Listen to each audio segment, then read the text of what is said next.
Hey everyone, and welcome back to another episode of My First Season. Today's guest comes with some international flavor. She was born in Rome, lived in London, Paris, New York, Milan, Sydney, and now calls Brooklyn, New York home. She was a GM at only 6 months old when she went to Club Med Vitel and also visited many other Club Med resorts. She was on vacation with her family in Club Med Turks and Caicos when she was discovered singing with her brother during karaoke by Mike Clark, the chief of village at the time. By the next summer, she was a Club Med artist. Her first season was in Club Med Sandpiper in 2017 as a mini club GO. She graduated from the University of Michigan with a degree in organizational psychology. She speaks 3 languages and sang in an a cappella group in high school. She's making me wonder what I've done with my life. Yikes. Please help me welcome the amazing Virginia Di Vaio. Hey, Virginia, how are you? Hi, Greg. I'm good. Thanks. How are you? You're rather accomplished. I'm feeling a little insecure right now, so I'm going to try and get through this. Okay. Good thing I speak the same languages as you, but you speak them fluently or more fluently. And we'll get into that because I'm pretty excited here. I guess your parents had wanderlust because I read out the countries you lived in, and you lived in some pretty amazing places, right? Yeah, you could say so. They love to travel and we got to reap the benefits. That's great. And I mean, you were probably, what is before, is baby club like 6 months old, or is it called something else? What's it called when Yeah, you're, baby club. oh, it is Baby baby. club is Wow. up until 3, and then 4 and above, it's mini club. We don't get many baby club GMs here. That's pretty impressive. Okay. You know what's more impressive is the baby club GOs. Those are the real heroes. Nice. Which, yeah, we're going to get into, your first season when you were a mini club GO, but I'd like to go back a bit because as a GM, you also visited many other villages around Europe. And then in Mexico, you went to Cancun, Ixtapa, and you went to Punta Cana, Mauritius, Turks. So you probably knew already what it took to become a GO and what it was like to be a GO, right? Yeah, absolutely. I mean, my parents, we grew up mostly in Europe, so they loved Club Med, we loved Club Med, and I think there's probably some kids that don't love the mini club. I mean, I've seen it firsthand having worked in the mini club, but I absolutely loved it. I wanted to spend every waking second of every vacation day in mini club with the GOs, watching shows, dancing. So I always knew it was something I would have loved to be a part of. I just never actually thought it would be me. Very, very fortunate to have had that experience. But yeah, it's something I grew up with and was always a big part of my life.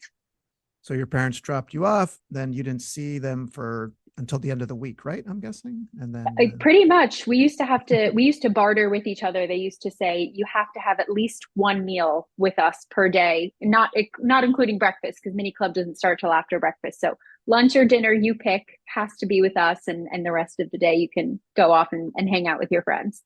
nice. And you graduated from University of Michigan. Does that make you a Wolverine? It does. Go blue. Okay. Best college football team in the country this year. All right. And that's true. And tell us your degree again, please. I graduated with a degree in organizational psychology, so pretty closely related to human resources, which is essentially what I do now.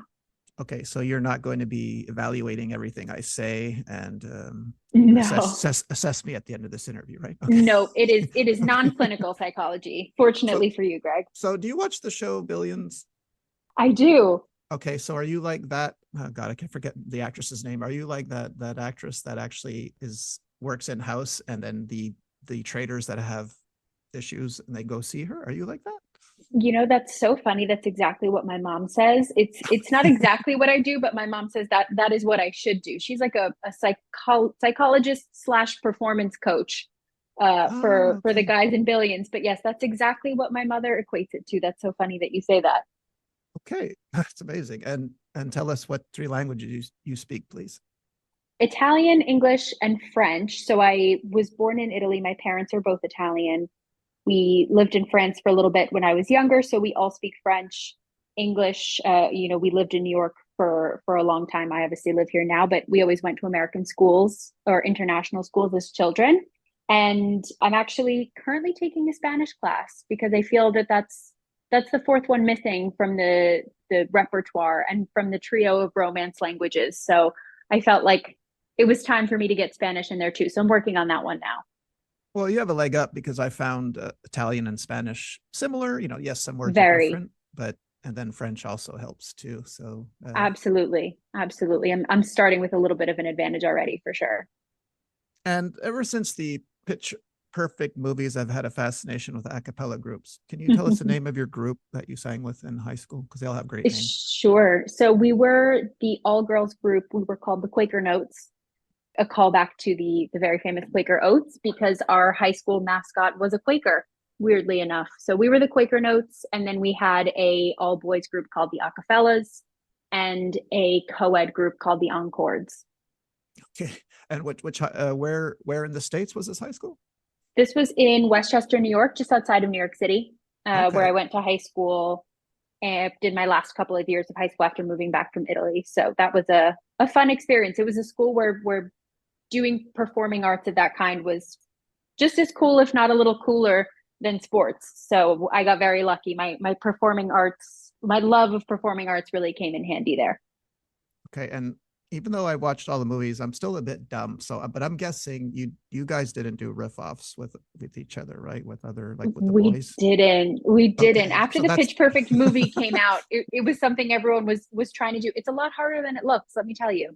okay. Yeah, it does. It does look hard. Okay. Do you like those movies? I I sure love do. those movies. We felt really cool when those movies came out, being part of an a cappella group. Yes, right. I It love was them, the man. thing to do at the time. Where's my Pitch Perfect 4? Where is it? One day. All right. So with all this Club Med experience behind you, so how do you like do you get the bug to apply? Like, so how does that work? Like, where do you was it your idea or was your mother saying, hey, why don't you try it? Yeah, so actually, it's the first kind of experience doing a little bit of work in Club Med. I think you mentioned this during the intro, came from being a Club Med artist. So, Club Med always has these performers in most of the resorts, especially around North America, who perform at, happy hours and things like that. So I had been on vacation in Turks and Caicos with my family, and my brother and I took part in a karaoke session at Sharky's, the beach bar there, if you know it. Mike Clark, who was the chief of village at the time, heard us and said, would you guys want to do a few other sessions throughout the week while you're here? My brother he travels everywhere with his guitar. So we did that. And then the next summer, he asked us to come back in more of a formal Club Med artist capacity. So we did that that whole summer. And then, a few years later, I was coming up on graduation at Michigan. I graduated early. So I had graduated in December and I had already had my job lined up for post graduation, which wasn't starting until the September after. So I had about 9 months to kill. And my parents were the ones who said, why don't you've always wanted to do the Club Med thing, to be a GO. Why don't you see what's possible? And Mike Clark, who was no longer a CBV, he was now working Club Med corporate in Miami. I sent him a message and I said, I'd be interested in doing a season as a GO. And he said, what do you want to do and where do you want to go? And I said, I will go anywhere but Sandpiper and I'll do anything but mini club. And so obviously I ended up at Sandpiper working in the mini club. I love that story. I'm sorry. That's it's perfect. it's just, of Perfect. course I did. Of course I did. Was there a reasoning? Did they say, well, we really need someone here and could you please? Is that what happened? Okay. Yeah, I mean I think the biggest reason was the biggest need for French speakers at Sandpiper is always a mini club because most of the adults can pretty much get by because it's in the US, it's in Florida. Most people coming there speak some level of English, but a lot of the children don't. So the fact that I spoke French was sort of is what locked me in at the mini club. And let me tell you, I tried all sorts of things. I said, I'll do sports, I'll do HR, I'll work in the office. And they said, we really need French speakers in mini club. So I thought, you know what? I like kids. It's going to be an experience. And that's where I ended up. And you know what? I absolutely loved it. Well, how many French kids would you get on average? Quite a lot. I would say maybe like 40% of the children were French. It kind of depended on the season. So in the summer, we would get a lot of French kids, a lot of French families because they would either go to Miami and then come to Sandpiper, or they would go to Orlando to go to Disney and then come to Sandpiper. So the fact that, Miami and Orlando are two kind of hot spots for Europeans in the summer. And then, Port St. Lucie, where Sandpiper is right smack dab in between Orlando and Miami. kind of meant that we always had a lot more European children than you would expect being in Florida, and a lot of them were French, because it was a Club Med. So we had a lot of French children actually. Yeah, I was going to ask that because I spent 10 years in Club Med, and that's not really known as a destination for the French, but the Disneyland No. thing makes sense unless like the French thought it's France everywhere, and they actually thought Port St. Lucie was a French area and they could speak French freely with each other. Okay. Yeah, no, I don't think so. I think it was just, if they were going to Orlando and then maybe driving down to Miami, right about halfway they'd find a Club Med, which was perfect for them. So yeah, we had a lot more French speakers than you'd expect. So how much time did you have to prepare, like from the time you spoke to Mike Clark on the phone till your plane tickets were ready for you? Less than a week. I mean, Okay. they got on it. He had my plane ticket ready in a couple of days, and I packed up my things and off I went, kind of a little bit not knowing what I was getting myself into. I'd never been to Sandpiper, and there I was, less than a week later, ready to go. And your chief of village was Karim Fajer? He was, yeah, and Did Olivier was our assistant CDV. Olivier who? I know Olivier. Nahan, Okay. And did lovely French guy. Mike Clark tell Karim that you could sing? And were you like immediately thrust upon stage with a microphone? I don't know if Mike told him, but I was definitely immediately thrust on stage with a microphone. I think I performed enough in those 9 months to last me the rest of my life, which is fine because I love music, I love singing, I love dancing. So, I knew I was going to want to be part of the shows. And as soon as I got there, I was already trying to get in with the choreographer and everyone to try and, get into Music Factory and the fun shows. And then I found myself in 6 out of 7 shows every day except my day off, and even sometimes on my day off I would come in just to do the show. So I was pulled in pretty quickly on the performing front, which was fine. It's exactly what I wanted. It had been one of my favorite things about Club Med as a child, so I wasn't upset about it. Just a side question. How old were you when you knew you could sing? Because you're either born a singer or you're not. So when did you find out you could sing? That's a good question. I'm not sure exactly what age I was, but honestly everyone in my family can sing and can kind of perform. We do a lot of singing as a family, do a lot of group performances at holidays and things like that. I mean, my brother is the musician in terms of the instruments, but my mom can sing, my dad can sing. My dad has this neat little trick where he can play the comb. He can put a piece of wax paper over a fine tooth comb and make it sound like a trumpet. So, we've done the Von Trapp thing for many, many years. So I Oh, think I really? knew pretty Okay. young that I could sing. Yeah, You'll have to line up before supper and sing. Okay. exactly. In Sorry. age order. Okay, that's right. So you have seen The Sound of Music as many times as I have. Okay. Oh, of course. Of course. So what type of songs were you singing on stage, like at Sandpiper? Like who do you like? Like who's your go-to?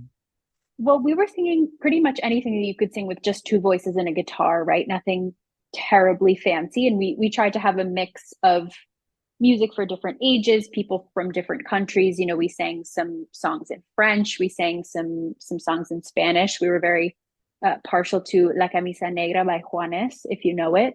We sang some Carla Bruni, who's Italian but sings in French, which was always a hit with the French crowd. And then, for the most part, a mix of oldies and some newer stuff. So we always got requests for the classics, Hotel California, Sweet Caroline, Amy Winehouse, but then, also some newer stuff. We love to play a lot of things by Edward Sharpe and the Magnetic Zeros. They do a lot of songs that are pretty good with just two voices and a guitar. So a good mix, but we always took requests. We would spend a couple of hours a day trying to learn songs that guests had requested so that we could do them the next day, which was always a fun way to find new music that we either didn't know about or didn't think would sound good at happy hour, and it always did. You ever do the Moldy Peaches? Anyone else? No, Anyone else but you? No, from that movie Juno? No? Oh, okay. I no, see. but I'll have to look into that one. Yes, please. I think that's perfect for you and your brother. Your brother plays guitar, I imagine. He does, yeah. Yeah. Yeah. Moldy Peaches. Anyone else but you? So it's from the soundtrack of Juno. So yeah, I think this is your next number. You got it. I'll look into it. Thank you. Request accepted. Thank you. So what do you remember about arriving this? Because you already knew about the system, so I guess you were looking for people to show you places, and then but because you had been a GM for so long, you probably didn't have any what I call Club Med culture shock, right? You already knew the Yeah, system. no, not really. No culture shock. It was more so just learning the village. I would say, honestly, the most difficult part, the way that the buildings are laid out at Sandpiper was very confusing. They were numbered A to G or lettered A to G. They went in no sort of sensical order. Those buildings, the hardest thing I ever had to do while I was working there was show guests to their rooms, which I didn't do often because I worked in the mini club. But anytime we did arrivals, I was always getting lost in the buildings. I never knew my way around. But I got pretty lucky that I actually, some of the geos that were working at Sandpiper when I arrived, I already knew. So Really? I had met a girl when I was vacationing in Cancun when it was 2008, so I must have been about 12 years old. Oh, you And remembered her? Okay. yeah, and we had, I mean, we had stayed in touch on Facebook. Her and her cousin had hung out with me and my brother, and our parents had hung out while we were there for about 2 weeks. We got to know each other pretty well, and we had stayed in touch on Facebook and such. And when I arrived, I had told her I was coming. I knew she was there, so I sought her out immediately. Her name's Rivers. She worked in the circus at the time. Shout out Um, Rivers. Yes, Shout out her Rivers. name has come up before. Yes. I know I've heard it a couple times on your podcast, and every time I do, I'm like, oh my gosh. But yeah, so that was really nice because she and I, we hadn't really seen each other in over a decade, but we had kept in touch, following each other's lives from afar. So I felt like I immediately had a friend when I got there, and we've remained really good friends. I actually went to her wedding this past October, which was great. And she immediately introduced me to one of the girls that she had met working there who turned out to be my roommate. So the three of us formed a pretty quick bond, which was really nice. But I was constantly seeing familiar faces throughout that first season at Sandpiper. Anytime people were coming to corporate Club Med to do things in Miami, they would always stop by Sandpiper. So I ended up seeing a ton of people that I knew from my, Turks days and other Club Meds over the course of the 8-9 months that I was at Sandpiper, which was really, really nice. Were any of these Geo shocked to see you? Like that they remembered you and like, oh my God, you're a Geo now? Yeah, some. There was actually someone who had been a lifeguard when I was, singing at Turks, was working in sports and in sailing when I arrived in Sandpiper. So it was nice to see familiar faces, but definitely a surprise to some people. But I just remember the most surprising thing about the first day. I had not even really been working that first day. I'd been mostly just touring the village, getting to know everyone. And when I got back to my room at the end of the night, I looked at my phone and I had taken like 35,000 steps. And I thought, oh, I'm in for a long season. I'm going to be, I better be super fit when this is over because I had walked so much that first day and it hadn't even worked. Yeah, this is the part I'm jealous about because as soon as you said 35,000 steps, is that what you said? I took a picture of it. I took a screenshot of my phone because I'll never forget. I thought, how did I do that? This resort's not that big. But Yeah, yeah. but for those early 90s Geos like myself, like we didn't have any of that. I Yeah. would love to have known how many steps I did back in the day, like, and this was over a course of a 7-day week. So yeah, we didn't come up with the social media, but I thought, just the phone, just to be able to have access to internet would be fun, that part, like, so you don't have to Oh wait in yeah. line at a phone cabin to call someone.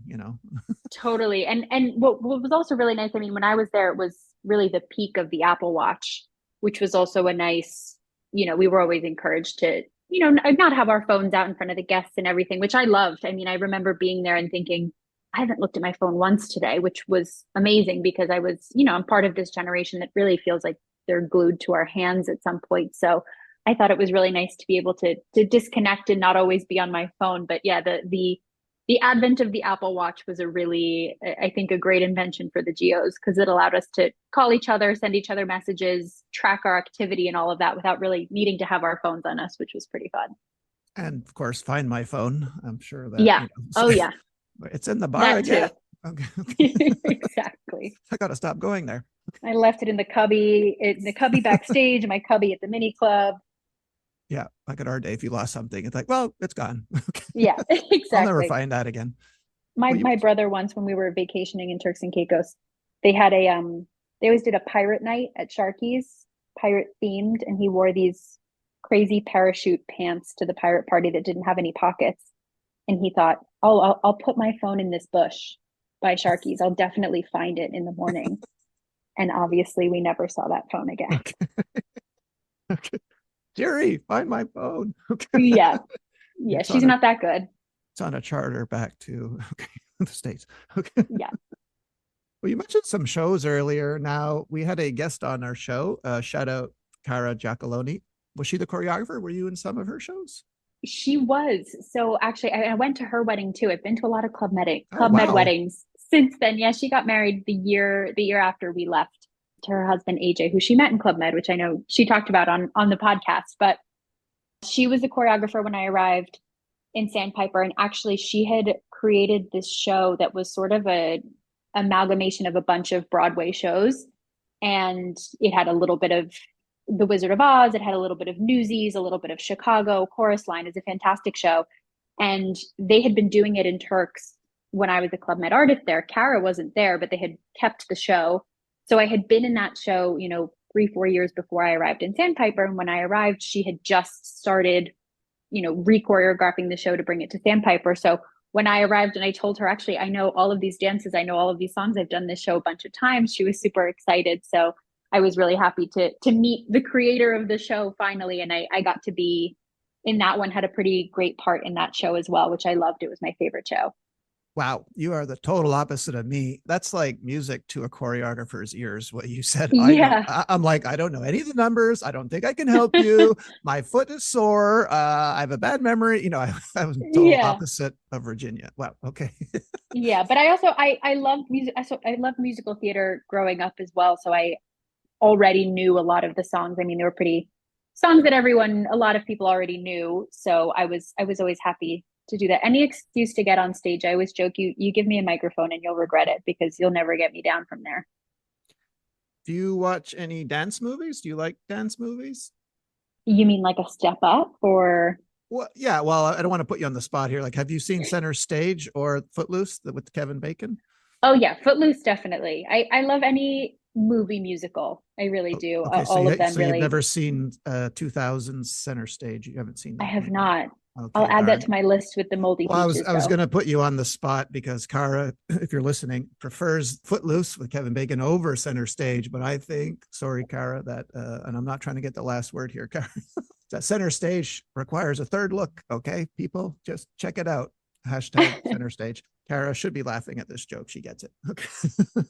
I can't vote because I haven't seen Center Stage, Okay. but I do So love Footloose. I do love you'll love Footloose. it. Well, what's your favorite Broadway show? Like, since you're a musical theater nerd, what is your favorite? Do you have one? Oh, my current favorite, relatively new, it's called Six. Started out in the West End. It's now here on Broadway in New York, but it is the story of the six wives of Henry VIII. Oh, what am I saying? Sure. You're okay. Yeah, you say current. So that's right. You're from Brooklyn, so you could probably go, when you want, right? Yeah. Yeah, Did we you try to go. see We try to go quite a bit, but Hamilton? Did you see Hamilton when it ran or I've no? actually never seen Hamilton. I tried two separate times to go see it, and both times because of COVID, Yes. my Okay. dreams were shattered and the That's right. performances were canceled. So I've never made it to Hamilton, but yeah, we try to go every couple of months to see, what's on and what's new, even some off Broadway stuff, smaller theaters. But yeah, I love going to see a musical, especially. So I was thrilled to be able to be on stage 6 nights a week. What about the classic shows? Like, do you like Chicago? Like, do you have a favorite of the classics like Chicago, like a Hair, Jesus Christ Superstar? Well, those are going way back, but Yeah, okay. my mom loves Jesus Christ Superstar. That's her favorite. Okay. Definitely. I loved Little Shop of Horrors as a child. We really loved the music from Little Shop of Horrors. And even, I mean, I don't know if I would consider Wicked a classic, but that's obviously a great one. I love that one still. I know they're making that one into a movie now. And Well, Lion King, all of the, Phantom of the Opera, the things that have been running on Broadway for decades at this point. Love all of those, of course. nice. All right. What else can you tell me about your season in Sandpiper? Any stories, any anecdotes, whatever you want to tell me? I mean, what was so funny is while I was there, I mentioned earlier, I had graduated early from college. So I was at Sandpiper while the rest of my college friends were finishing out their last semester. But I did go back to Michigan for my graduation. My graduation was in early May, I think it was. And so I got to go back to school for about a week and, see all my friends and take part in, commencement and graduation and all that. I felt like I was living a little bit of a double life My friends were finishing their exams and starting desk jobs, and I was, riding a golf cart dressed like Lady Gaga into an auditorium full of strangers. So I definitely felt like we were living two different lives, but at the same time, I did get to go back and experience it. But it was just so funny throughout those 8 months. One of my friends texted me, I'll never forget this. She texted me a few months into my time at Sandpiper and said, where are you? It looks like you're on a remote island sipping pina coladas and braiding little girls' hair. And I thought, couldn't be further from the truth. I'm definitely braiding a lot of little girls' hair, but I don't know about the remote island sipping pina coladas because I feel like I'm working really hard. I'm working like 16 hours a day. But yeah, I felt a little bit, Hannah Montana living a double life. That's my full name, Greg Hannah Montana. I just shortened it Oh, to no Greg Hannah. way. Sorry, no, that's just a Should have side joke I known. make. Yeah. Well, maybe you said you're dressed up as Lady Gaga. Did you do a cover of hers? Well, yeah, Lady Gaga was always a big part of Music Factory. She was a Oh, which kind songs? of a coveted role. It was Bad Romance, a classic. And I'm a big Lady Gaga fan. My brother and I used to do a lot of acoustic covers of Lady Gaga as Did part of you our set. ever We're do partial to Poker Shallow? Face. Oh, no Shallow? Because I'm about to bust into Shallow here, Virginia. Even if you don't sing, I'm off the deep end. I love that song. Come on, man. How, do you like It that song? hadn't come out. It hadn't come out at the Oh, time, but oh, I'm sure that's we right. would have. We've done it since. We've done it since. Although I'll say Lady Gaga has a range I could never compete with. She can sing Yeah. at a level of note that I can't even imagine. But yes, we've done it since, but unfortunately for our audiences, A Star is Born, that version had not yet come out when we were performing. But I loved doing that. Was my favorite part of Music Factory. I got to, Olivier, our assistant CDV, would drive the golf cart through the middle of the auditorium, and I got to, sit on the roof in a little sparkly dress and a blonde wig and lip sync Poker Face, which was just, I was living the dream. Were all the kids going rah, rah, rah, rah, rah to you? Or... Of course, of course. And the kids would always sit at the front, in front of all of the rows of seats. There was always just like an ocean of children in front of the stage, and you kind of had to pick your way through the kids to get up to the stage, which was always a fun part of it because I would kind of tilt the glasses down and see the mini club kids that were part of my group, the 8 to 10 year olds, which they always got a kick out of. So it was very fun. It was the closest I'll ever get to feeling like a celebrity, I think. Right. That's and then when you leave Club Med, whenever you leave, no one's taking your picture anymore. No one's saying hi to you. Right. It's a bit of an Yeah. adjustment. No one's chasing me around, pulling on my polo, yelling, Ginny, Ginny. But, What were they calling you? so in mini club, we all had to have a nickname. Our mini club manager, Frank, was Really? very keen on us all having a nickname specifically for the children, that we would wear a name tag during the day that had a nickname on it. So I was Ginny, Ginny, during the day. That was my alter ego. And then at night, I would go back to being Virginia. Could you choose your nickname or it was given to you? You could choose it. You could choose it, but if you couldn't come up with one would be given to you. So we had some, I mean, if you looked at us as a whole, we were like Jelly Bean, Ginny, Batman, Tinkerbell. We were all over the place. Oh, really? Okay. Wow. Yeah. I know I'd Yeah. never heard that before. There were some seasons where, and one in particular I can think of where we were, okay, we're like, guys, enough with the nicknames. Everyone's got one. It's coming diluted now. Okay. Like Oh no, Lunchbox, we you were could keep yours, but all you others, no. oh no, we were official. We had to have a name tag with our nickname on it, and that was to be worn during the day. And then you could change into your, quote unquote adult name tag after the break for dinner and all of that. But during the day, 9 to 5, I was Ginny. Did they still have village village? Was that a term used when you were there? So village village is anytime someone arrives not on a charter, like arrives by taxi, then there's geos that have to wait at reception for 2 hours. Did they Yeah, have this term? that's actually funny. So they called it VV. Yes, I'm looking at And your I your don't, full name here. So if you take out the D in your your VV, yeah, okay. I'm VV. Yeah, some people call me VDV. I actually never knew that it stood for Village Village, but we just always called it VV. Yes. But again, working in mini club, I didn't take part in a ton of the adult geo activities. I never really brought people to their rooms. I never did VV that much. Even at Teeth, people are always, I feel like a big part of the geo experience is going, to the bar before dinner and meeting some guests and choosing guests to have drinks or dinner with. I only did that probably once a week because the other days I was always having dinner with the kids in the back of the restaurant. So yeah, sometimes I felt like I didn't see a lot of adults for a lot of the week, but I would always beg, at least once a week, please let me go have an adult dinner with my friends because only been hanging out with 8-year-olds for the past 6 days, and I need some adult conversation. And did your parents or brother ever come visit you? I mean, did your brother ever get, the urge to apply or no? No, my is older than I was, so he was already well into his working career by the time I was at Club Med, but they didn't come visit while I was working there. But something interesting about Sandpiper, which I don't know if they do it in other villages. I assume there must be other villages where they do, but in Sandpiper, because there's so many people who live around the club, obviously there's a whole community who lives in the vicinity of the Club Med there.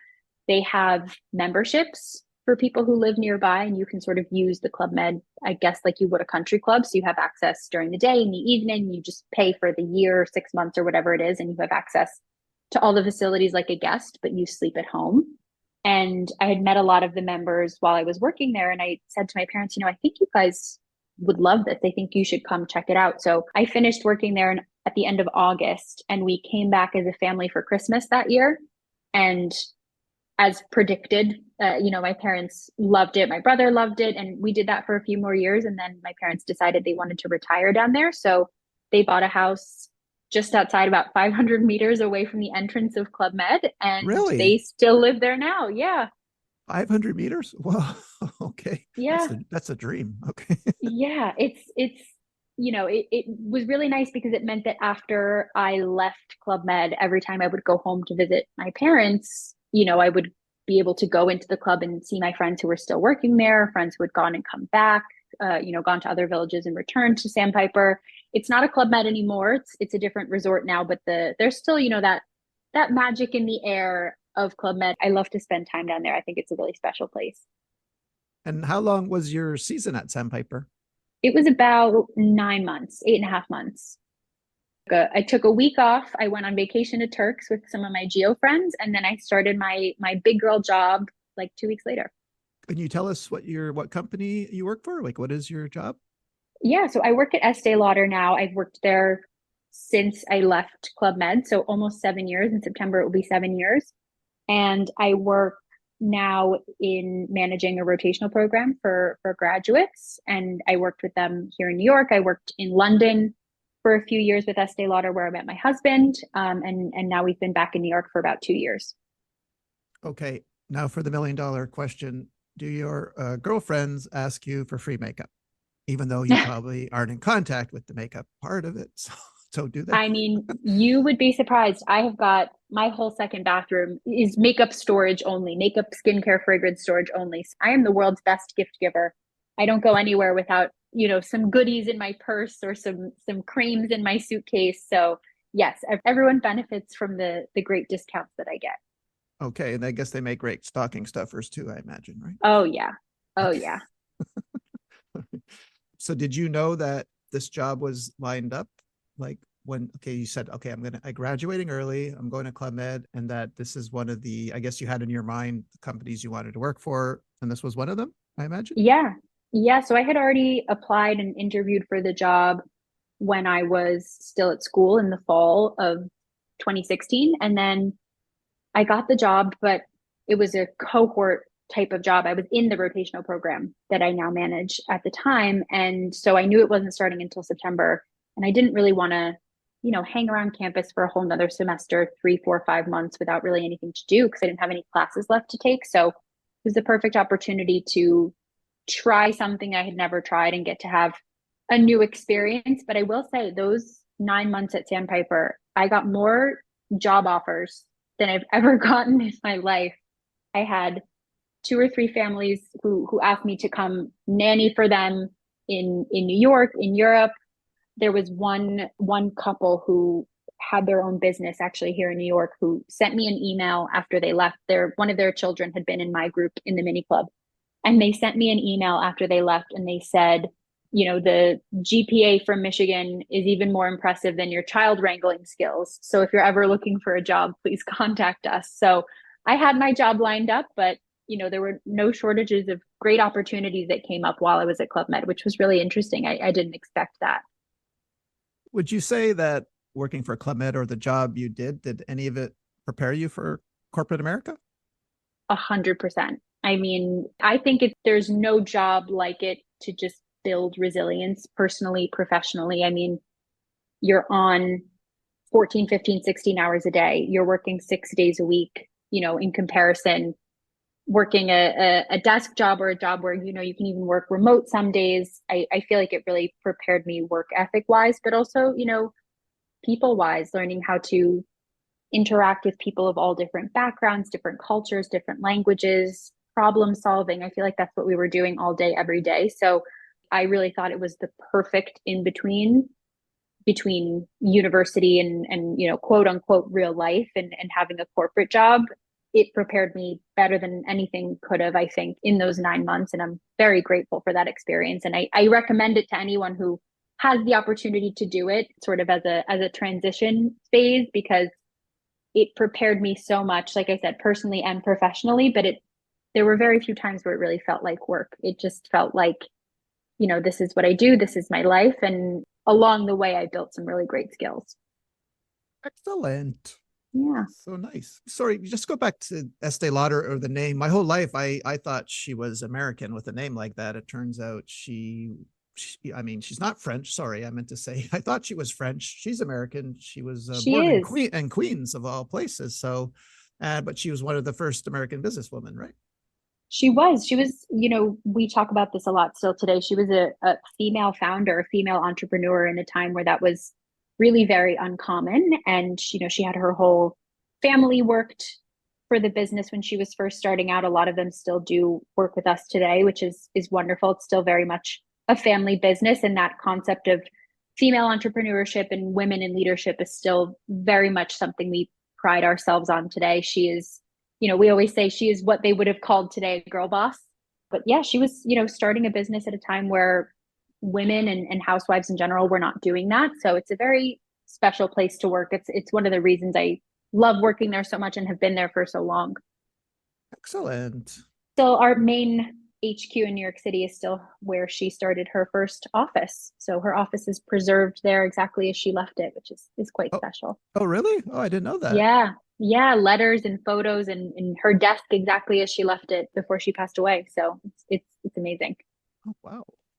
So cool. All Yeah. right. I'm looking at my notes here, Virginia. I'm just going to go back to Club Med a bit. I forgot to ask you, when you were a Club Med artist in Turks, and circus is big there, did you ever like fly in the trapeze show, or did you try it at all? I did. I did as much as I could. I did the trapeze starting when I was very little. It was always something I did in Club Med. So when I was there to be a Club Med artist and I could do it every day, I did at every chance I got. And, there was actually one show, a circus show. There's always a circus show in Club Med. And there was one show where they had wanted to do this sort of double Spanish web act, Spanish web that's like that rope that hangs from the ceiling and someone spins it and you're either hanging from a wrist or from an ankle or something. They spin you around really fast. So I did that show, and I guess, one of the big things when you're doing Spanish web is that you're not supposed to take your eyes off the rope, because that's how you get into trouble with, popped blood vessels and things like that. And I must have, because I came down and all of the blood vessels in my left eye were popped, and it looked, I mean, just very scary. It was just bright red, my entire eye. There was no white left in my eye. And that was about, I think, 2 weeks before I got to Michigan for my first semester. So I showed up on day one of college and people kept asking me what happened. And I thought, oh, they're really not going to understand. I can't say, oh, I was in a circus show at a resort in the Caribbean being spun around very quickly on a rope and I popped all the blood vessels in my eye. So that was an interesting introduction to college. My roommate, who's still one of my best friends today, she must have thought I was insane. But yeah, participated whenever I could in the circus for sure. But you assume someone doing a number like that, and I always think like, so you didn't experience any kind of nausea at all, like, because most people do. So you didn't have any of that problem? No, not really. It didn't make me nauseous. It was more so, I honestly, it looks faster than it feels, I think, when you're up there. But yeah, the main thing they tell you is, I think for the nausea as well as for the blood vessels, is to just keep your eye on the rope and on your hand that's holding onto it, which clearly I didn't. But no, never any nausea, just some gnarly eye injuries.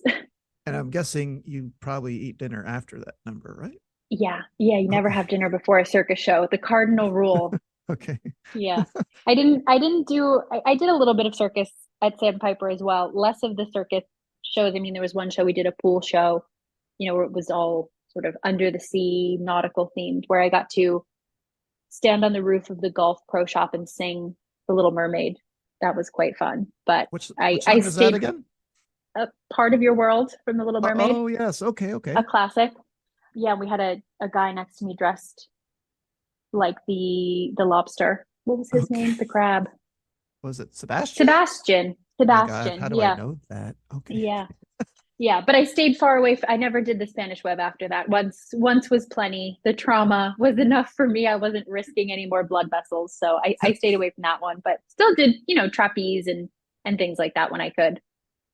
And of your time in Sandpiper, who did you like working with? Oh, there were so many people, but my closest friends, I would say, my roommate Taylor, whose wedding I also went to just a couple of months ago. Rivers, like I said, Rachel, who was a good friend on the sports team. The circus team at the time was fantastic. Carol, Alex, Chelsea, Ethan from he started a mini club and then moved to the bar, still a good friend. Cindy, Cara, our choreographer, like I mentioned, and then we had one other Italian my season, Carmelo, who was our head of meetings and events. So it was really nice to have another Italian face in the resort, and then the whole 2017 mini club team led by Frank. I mean, it was just a dream to work with all of them. I really can't say enough good things about that season and the people who worked there. And since your parents live so close to, the former Club Med Sandpiper, and you actually see it because it's only 500 meters away, is there anything that you miss about Club Med looking back? There's a lot. Yeah, there's a lot I miss about Club Med. I would say that the number one thing is the camaraderie of, shared you share your living space, you share your work life, your professional life, your personal life is all kind of mixed into one, which, at times, maybe while I was living it, I didn't appreciate as much. But there really is a lovely camaraderie when, your coworkers are really your friends and you're sort of going through this experience together.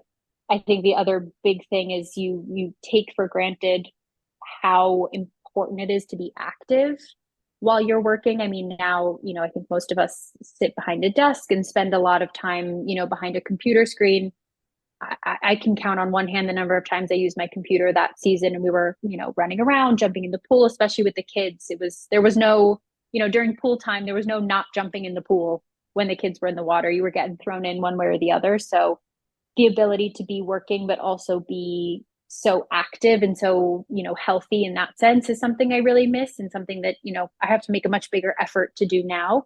But yeah, I try to see Club Med friends as much as possible. And we do a lot of, fun reminiscing. And at all these weddings I've been to, there's always a Club Med table, which is really fun. And actually even now, like you said, because my parents are still in Port St. Lucie, I mean, there are kids who were in my groups in the mini club back then who were 7, 8, 9 years old, who are now teenagers, and some of them are in the sports academy, some of them live nearby. So getting to see all of them kind of grow up is really special. But it was a very special period of my life, and I really do miss a lot of things about it. But it was a moment in time, and I'm glad I can still remain connected with so many of those people and talk about those experiences still today. At these Club Med weddings, whether it's the bride or groom that worked at Club Med or both, do they have like marathon crazy sign sessions like at their wedding? That's Oh what I yeah. picture. Do they? Okay. Oh yeah, we did a lot of crazy signs at Kara's wedding. I had broken my foot a few weeks before Kara's wedding, or a few months before Kara's wedding at a What? concert. Yeah, very large man had been Oh, jumping up and down next to me and came down right on top of my left foot and broke all of the bones in my left foot. oh my God. So But I was sorry. not going to let that stop me. So in all the photos from the dance floor of Kara's wedding, I am wearing a boot and I am doing the crazy signs, and nothing was going to stop me from that. Gosh. But yeah, yeah, even at my old roommate Taylor's wedding, which was this past March, we did a lot of crazy signs. And it's always funny because there's so many people at the wedding who have obviously never been to Club Med, they've never done a crazy sign. Everyone gets into it. I mean, there's no better way to get people on a dance floor at a wedding than a couple of crazy signs. Pro tip. I'm so sorry you got your foot broken, but the curiosity is killing me. What concert was this where someone was whooping and hollering and jumping? It was Zach Brown Band. It was a country concert at Country? City Field. So it wasn't like Sum 41. Why was he jumping up and down at a country music concert? I Is don't this what know. happens? He was In really feeling the music. He was really okay, into it. He was okay. really having the time of his life, and he just, it's not his fault he was so big and my foot is so dainty. Well, you said, but now I thought you were going to say you were at I don't know, a Beastie Boys concert. That would have made sense where you're from, but Somewhere where no, there was a no. mosh pit? No. Yes. Okay. Wow. All right. Well, that's a No. story, right? I mean, but you're all Yeah. good now, all healed. All good. You can still run a marathon. Yes. Well, I don't know about that, but Okay. I'm all good. Okay. You can crazy sign like you wouldn't believe. No, I broke my foot too, so I empathize. That boot, boy, It's that terrible. boot's annoying, right? You got to sleep in it. Yuck. Oh, and the worst part is the commuting. I mean, I was working in New York City at the time, and going up and down the subway stairs, and Oh yeah. into the office, out of the And office. I had a and sorry, are New Yorkers still known for their patience when someone's wearing the boot? no, Oh gosh. no, and I had a nifty little knee scooter. One of those looks like a little Oh bike, and you rest your knee on one of it on a yes. little platform. I had one of those at home and one of those in the office, so I was pretty mobile indoors. But it was the getting to and from that was less fun because I was on crutches at first. It was crutches and then the boot. So in the Okay. middle of summer in New York City. So it wasn't the best, but we did it. Okay. I'm so Built sorry for all character. that, Virginia. Okay. No, that's all right. Oh God. Okay. Sounds like you had a harder time of it than I did. Yeah, I wasn't, having to go to work when I did it. So, oh boy. Oh Okay. yeah. Hobbling around the office. Man, this has been so nice. Did I forget anything to ask you, Virginia? Because you're so kind to share your story with us and take the time. I don't want to let you go unless we think we got it all. Did we more or less I cover it? I You think we think? more or less covered it. I mean, I know I've listened to many of your podcast episodes, and I know you've had some people that have done, seasons and seasons and seasons at Club Med. And obviously I had a shorter experience, but still so lovely to be able to reminisce on it and talk about the wonderful people I worked with and the experience that I had, even though it was, short and sweet, but it was lovely. I've loved being a part of this community. And I know you always post these episodes and about your guests in our XGO Facebook group and all that. So it really is a wonderful community to be a part of. And thank you for including me. It's been wonderful. Oh no, thank you for saying yes. That's the first step. Okay. I got a lot of no's, people. I don't know why. Okay. Well, you probably thought I was ignoring you. I left your No. Facebook message pending for a little while, Oh but it's no, only that's because I okay. don't check my Facebook. It's not you, Greg. I promise. No, no, no, no, no. That's fine. That's fine. You. A lot of people don't get back to me, but I thank you for getting back to me. So you could tell people it was a painless experience, right? This was fun, right? It I was had very fun. painless. It's a lot of fun. It's a lot of fun to reminisce and think about all the great times and yeah, wonderful experience. Thanks, Greg. And since I don't get many trilingual guests on the show, I was wondering if you wouldn't mind taking us out in 3 languages. Thanking people for listening and whatnot. Would that be cool? Oh, I'd love to. All right, let's do it. Well, thank you everyone for listening to my first season, listening to my story. And don't forget to subscribe and review wherever you listen to podcasts. Grazie a tutti di aver ascoltato My First Season e mi raccomando non dimenticate di iscrivervi ovunque ascoltiate i podcast per non perdere mai una puntata. A presto! Merci à tous d'avoir écouté Ma First Season et n'oubliez pas de vous abonner sur votre application préférée. On se voit à la prochaine! Wow, you just classed this podcast up by like a million. Thank you. That's amazing. Wow. I'm plugging your subscriptions in every Thank you. I language. know. I know. I'm like, whoa, I don't even do that. That's amazing. Thank you. No problem. Yeah. I try to get my podcast in all sorts of languages, so I know what the outros sound like. Okay. Yeah. Thank you so much. It's so kind of Thank you. you, Greg. It's been a pleasure. Well, everyone, that was the amazing, the one and only Virginia Di Vaio. And I want to thank her so much again. And we'll see you all next week. Bye. Say bye, Virginia. Bye. Thank you.